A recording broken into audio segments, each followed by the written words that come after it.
Welcome to the Learn to Sew Academy channel. Please remember to subscribe. Thank you. Welcome everyone to a new video. I had a request from one of my subscribers for how to draft a long sleeve. I already have two different videos on how to make a sleeve.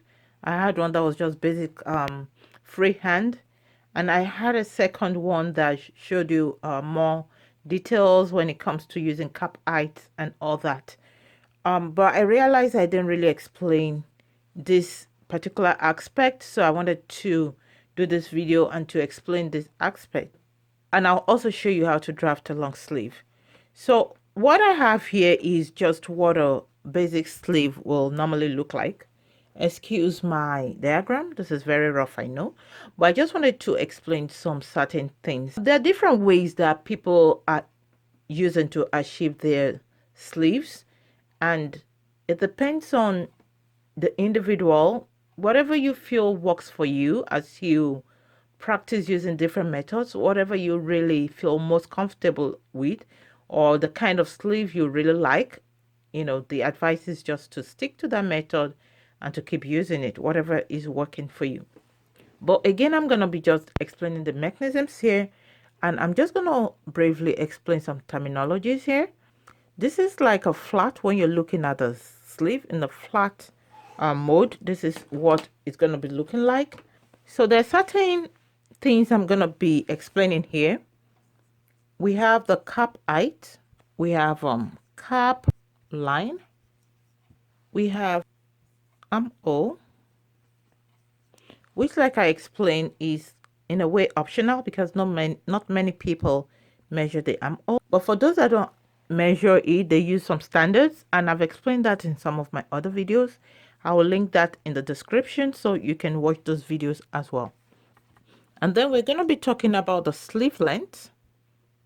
Over here is the sleeve round, or you can also call it the sleeve circumference or the wrist circumference, assuming we're doing a long sleeve. But whatever length you're doing, even if it's a short sleeve, this here is where your sleeve ends, so you need to take the measurement of that area. This is the cap height from up here to down here.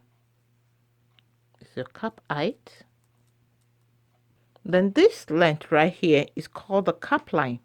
All of this here, just this portion here, is called your cap.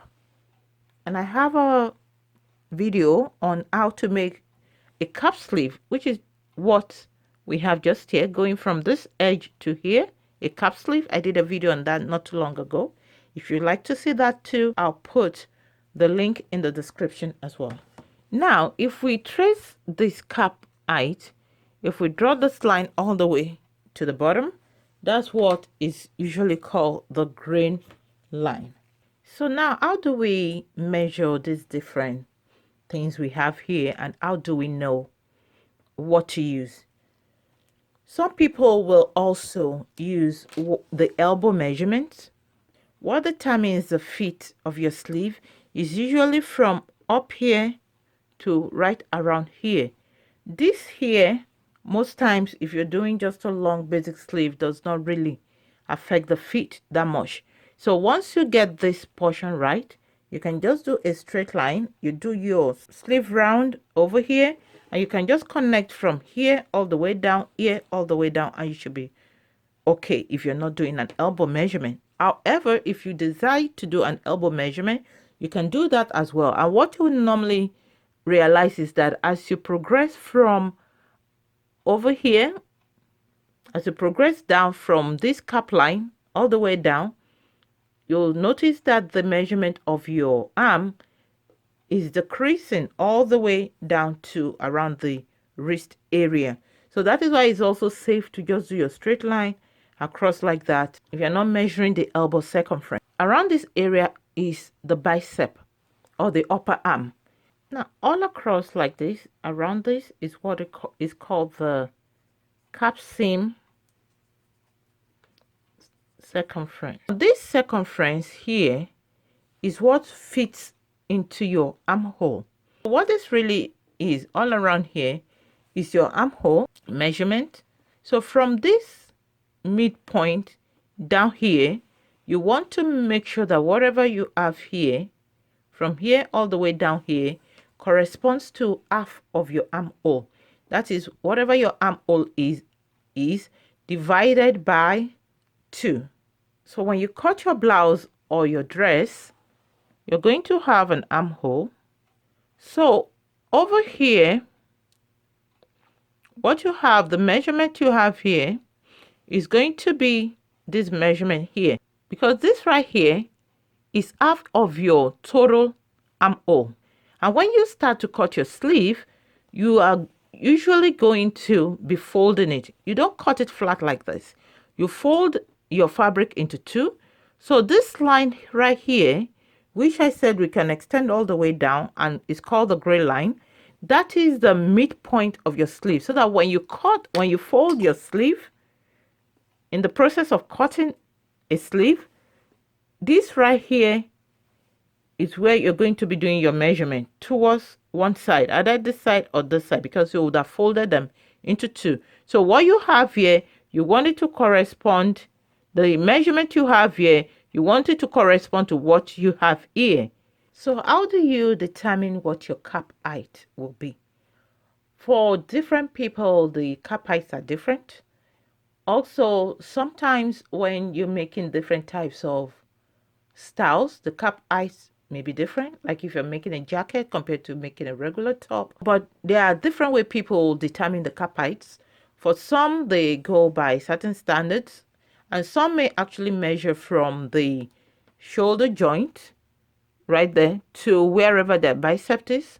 You may measure that, the fullest part of your upper arm. And then some also use calculations.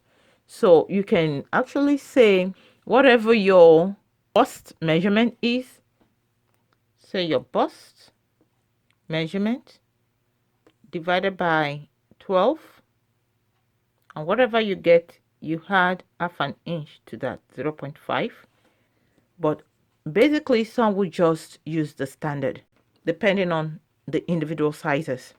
Then another important thing I wanted to point out is that when you begin to cut and then later to sew, you'll notice that this your armhole, the way they relate together is that from between here and around here, it will blend and match completely with the beginning of your sleeve as well.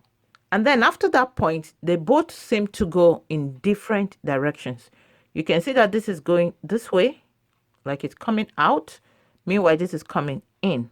So that's usually how you would see your armhole and your sleeve. That's the way they would usually look. So like I explained earlier, from right here on the armhole up to around here, it's going to match from here up to around here on your sleeve. So what's going to happen is, even though the rest of it is turning in different ways, this curves inwards and on the sleeve is curving outward. However, what you want to happen is that this remaining length right here on the armhole must match the remaining length over here on your sleeve, so that all together they all measure the same thing, which is why you measured this when you were going to start to draft this. This cap seam circumference, in other words, is your total armhole, like I explained, so that on this side, half of it, when you start cutting your sleeves and you have it folded, half of it is just going to be whatever your armhole is divided by 2. So for this cap line right here, like I mentioned earlier, this is also the bicep or the upper arm circumference. So what you do is you'll measure what that is, what your cap line is. That's the upper arm measurement, and that you're going to also divide by 2 when you start to cut your sleeve. So one part from the middle here is going to be half of whatever you get. The other part is half of whatever your measurement was for the bicep. For this sleeve, we're going to be using a sleeve length of 23 inches. That is what I have over here. I've made a line here just to help to guide us, and I'm going to be starting from this borderline right here. So from here all the way down here, I have my 23 inches. That is the length of the sleeve that I'm going to be using. And here we're also going to be using a cap height, and we're also going to need to do the bicep. The bicep circumference was 15 inches, so that's going to be divided by 2. That gave me 7.5. I'm also going to need a sleeve round. The sleeve round is going to be at the very bottom. Some call it sleeve open, is the same thing. So I'm using a sleeve round of 10 inches. First thing I did here is from the top of the sleeve, I'm going to do the cap height, and I'm using a cap height of 6 inches. Like I explained, there are different ways you can determine the cap height that works for you. What I'm doing here is going to be a straight basic sleeve. Some will use a certain measurement I explained earlier, and the measurement will be, you'll take the bust, divide that by 12, then you add half an inch. That is an option. Other people go by certain standards, and the standard range from 3 even up to 7. It depends on each individual. Over time, as you're doing sleeves, you want to see what is working best for you, but you can also try different ones and see which one is ideal for you. Over here, I'm going to be using 6 inches for the cap height, which is from this top all the way to this line that I've drawn here. So this line here is my cap line, like I showed you in the prior diagram. This now is going to be just slightly different from one of the other videos that I did, the second video. So on this, I'm going to put my upper arm circumference. That's the same as your bicep. So you want to take that measurement, and I have 15 inches I'm using in this example. We're going to divide that by 2. That gives 7.5. So the 7.5 is what I have marked here. Now, I did mention that if you want, you can do an elbow measurement, but the fit is really determined up here around the cap of the sleeve. That's where your fit really is determined. So you can also just go straight from over here all the way slanting down to wherever your wrist measurement is, just straight like that. Or also, if you have a hip ruler and you just want to use that, you can also use that, and you can use that to shape it. But if you do want to do an elbow, so what you want to do is you want to determine from up here where you have your shoulder joint all the way to your elbow. You want to see how much you need, and that also may differ based on the height of the person.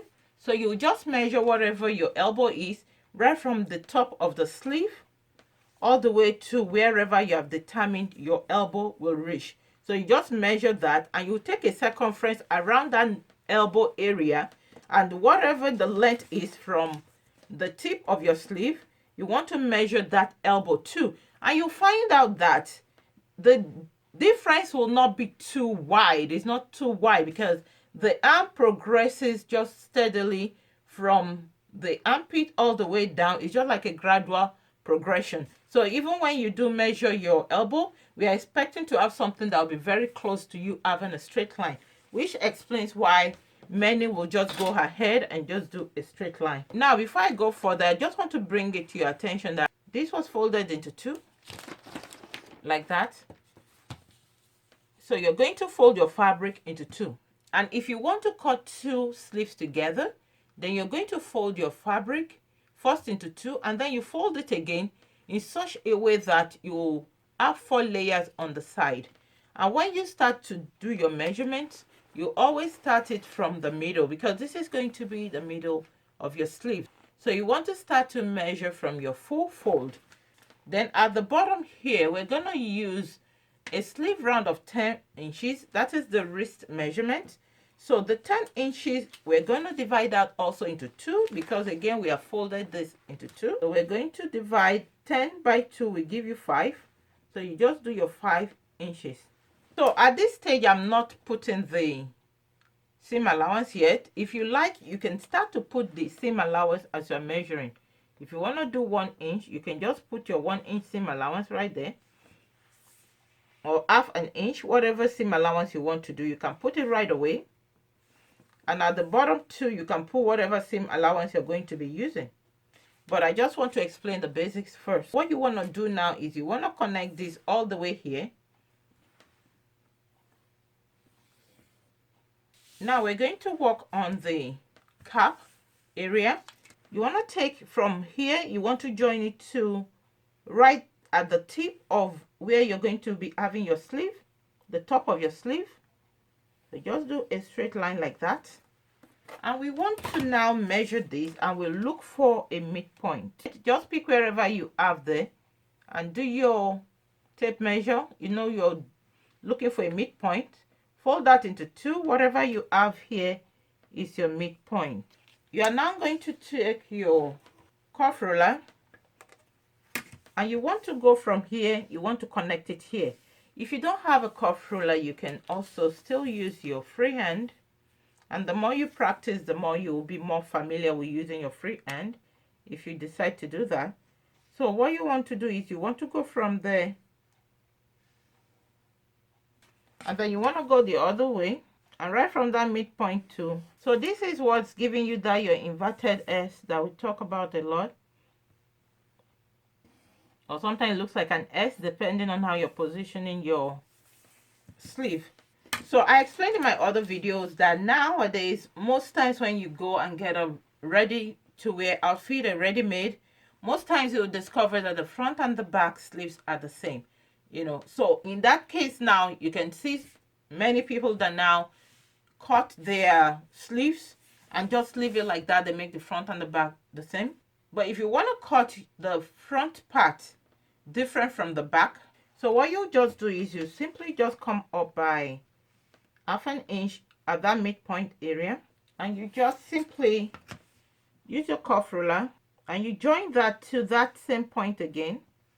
I just use some dotted lines here, and the next thing is you just do a straight line from there all across like that. But if you're doing it like this, then you must also adjust for your armhole. Remember how I explained with the diagram how the sleeve and the armhole fits together. So if you're gonna be cutting your sleeve at the back different from the front, you must also adjust for your armhole. But other than that, you just go ahead and you cut. If you're doing the back armhole different from the front armhole, then you're going to, when you're cutting this, you're going to have to first cut it using the back drafting, and then you spread it out afterwards, and then you cut just the aspect of the front separate. You now cut that front separate. You don't cut everything together if you want the back to be different from the front. So now I'm just going to cut this, assuming that I'm cutting my front and my back the same way. And this is what we have after cutting. This is what our sleeves look like. So before cutting your fabric, you want to make sure to add your seam allowances all across, at the bottom, at the side, and at the top. I hope you found this tutorial helpful. If you have, please be sure to leave me a thumbs up, and also share our videos, and please subscribe if you have not yet subscribed to this channel. I do hope this video has been very helpful to you. Please be sure to leave this video a thumbs up, and if you haven't already, please remember to subscribe to this channel and click the bell for notifications. Thank you so much. Hope to see you in the next video. Bye.